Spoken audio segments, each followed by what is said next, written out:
Muy buenos días a todos. En esta clase vamos a hablar sobre la correcta manipulación y conservación de los órganos luego de la ablación renal.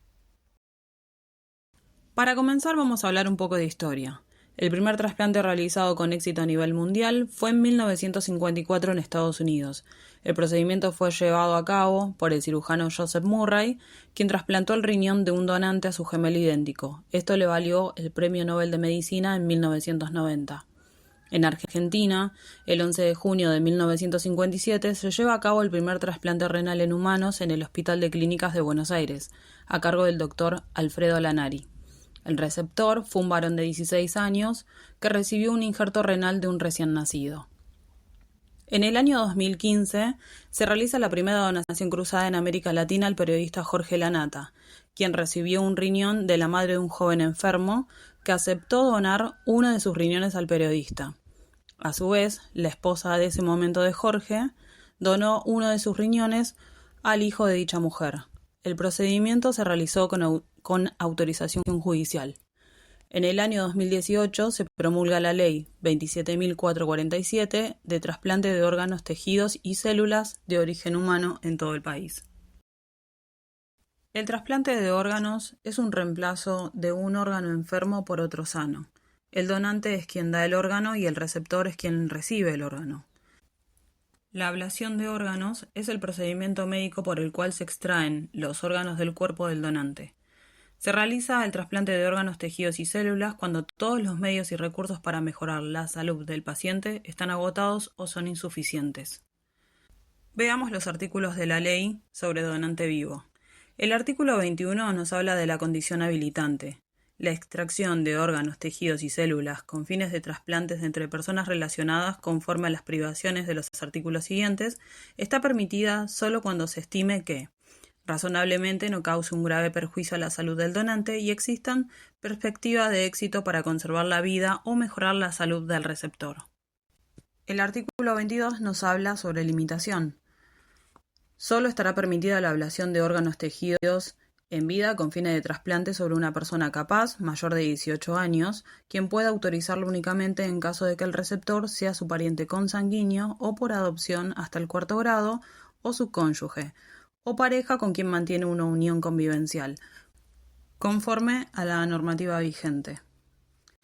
En todos los casos es indispensable el dictamen favorable de los profesionales a cargo de la realización del trasplante. El artículo 23 nos habla sobre la donación cruzada.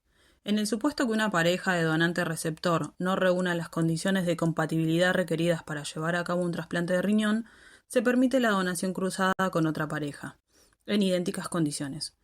El donante y el receptor de cada una de estas deben estar relacionados entre sí conforme los vínculos enunciados en el artículo anterior.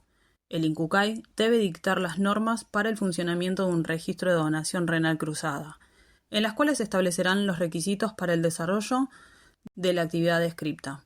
La reglamentación podrá incorporar otras prácticas de acuerdo a los avances médico-científicos. El artículo 27 nos habla sobre la revocación del consentimiento. En todos los casos, el consentimiento brindado para la ablación o para la implantación puede ser revocado hasta el instante mismo de la intervención quirúrgica, mientras se conserve la capacidad de expresar su voluntad sin responsabilidad alguna. Asimismo, la retractación del dador no genera obligación de ninguna clase. El artículo 31 nos habla sobre los requisitos para la donación, la manifestación. Toda persona capaz, mayor de 18 años, puede en forma expresa a. Manifestar su voluntad negativa o afirmativa a la donación de órganos y tejidos de su propio cuerpo. B. Restringir de un modo específico su voluntad afirmativa de donación a determinados órganos y tejidos. C. Condicionar la finalidad de la voluntad afirmativa de donación a alguno o algunos de los fines previstos en esta ley. Implante en seres humanos vivos o con fines de estudios o investigación. Dicha expresión de voluntad debe ser manifestada por escrito, a través de los canales previstos en el artículo 32, pudiendo ser revocada también por escrito en cualquier momento. De no encontrarse restringida la voluntad afirmativa de donación, o no condicionarse la finalidad de la misma, se entienden comprendidos todos los órganos y tejidos y ambos fines. Ahora veamos los artículos para donante fallecido. El artículo 33 nos habla sobre los requisitos para la obtención de órganos y o tejidos de donantes fallecidos.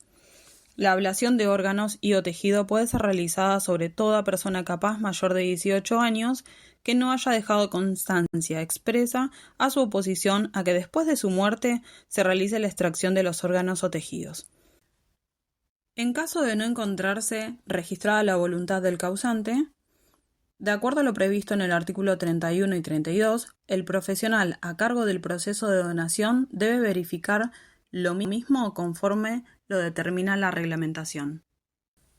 El artículo 34 nos habla sobre los menores. En caso de fallecimiento de menores de 18 años, la autorización para la obtención de los órganos y tejidos debe ser efectuada por ambos progenitores o por aquel que se encuentre presente o el representante legal del menor. La oposición de uno de los padres elimina la posibilidad de llevar adelante la extracción en el cuerpo del menor. En ausencia de las personas mencionadas precedentemente, se debe dar intervención al ministerio pupilar, quien puede autorizar la ablación. El artículo 35 nos habla de los supuestos de muerte violenta. En caso de muerte violenta, antes de proceder a la ablación de órganos y tejidos, se debe requerir la autorización del juez que entiende la causa, el cual debe disponer la previa intervención del médico forense, policía o quien cumpla tal función, quien le debe informar si la misma no afecta el examen autopsiano. Dentro de las 4 horas de diagnosticado el fallecimiento, el juez debe informar al INCUCAI o al organismo provincial correspondiente la autorización conferida a través de la resolución judicial fundada, con especificaciones de los órganos o tejidos facultados a ablacionar de conformidad con lo dictaminado por el forense. La negativa del magistrado interviniente debe estar justificada conforme los requisitos exigidos por la presente ley. El INCUCAI o el organismo provincial correspondiente debe informar al juez interviniente las conclusiones del proceso de donación-trasplante. Para la manipulación y conservación de los órganos necesitamos: el kit de embalaje renal está compuesto por una bolsa que contendrá el órgano. Es la bolsa de menor tamaño, que es de 30 por 20 centímetros. 3 bolsas de 30 por 40, 4 precintos plásticos, un rótulo donde se indica el lote de producción y esterilización y la bolsa exterior que contiene el kit.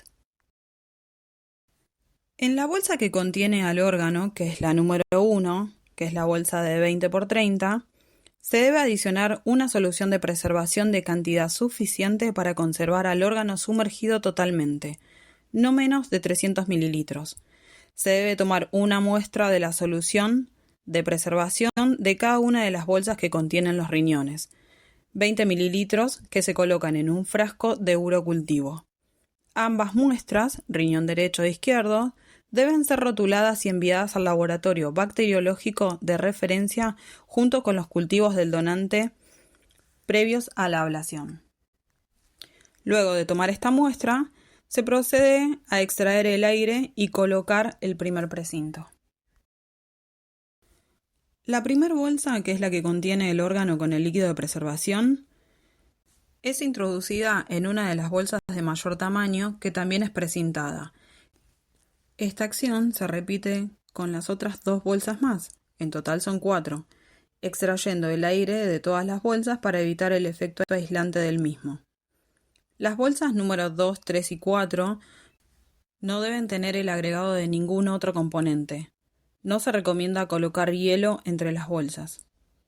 El cierre de la última bolsa del riñón derecho debe realizarse con un precinto de color azul y el riñón izquierdo con un precinto de color rojo.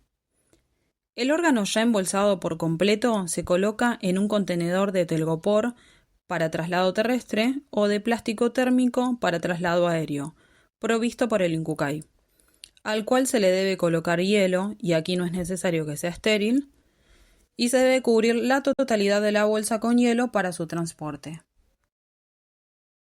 Se debe identificar cada riñón, completando las etiquetas entregadas por el INCUCAI. La etiqueta provista se coloca sellando la tapa del contenedor. Cada recipiente debe ir acompañado por protocolo quirúrgico correctamente completado. Es importante que todo el equipo de instrumentación quirúrgica sepa cómo manipular y conservar los órganos correctamente para su traslado, para que pueda ser trasplantado al receptor en óptimas condiciones.